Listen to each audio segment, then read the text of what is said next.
Friends, இன்றைக்கி சுண்டக்காய் பறிக்கலாம். சுண்டக்காய் பறித்து குழம்பு வைக்கலாம். அழகாக இருக்குது சுண்டக்காய். அழகாக இருக்குது பாருங்கள், நேச்சுரலாக.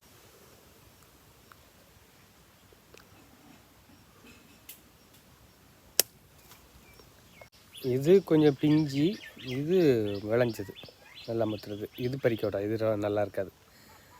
தோல் வந்து ரொம்ப ஹார்டாக இருக்கும், மெல்ல முடியாது. இதுதான் சரியான பக்குவம்.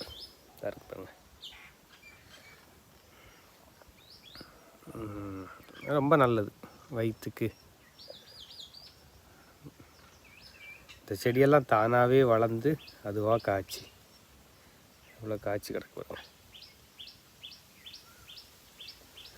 பூவும் பூத்துக்கிட்டே இருக்குது.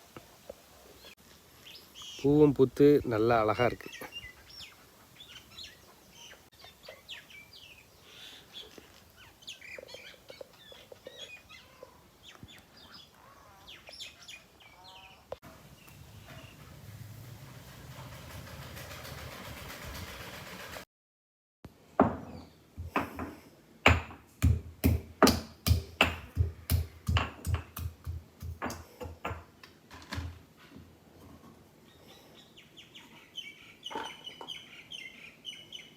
இந்த மாதிரி அழகாக உடச்சி ஒரு தட்டு எடுத்துக்கணும்.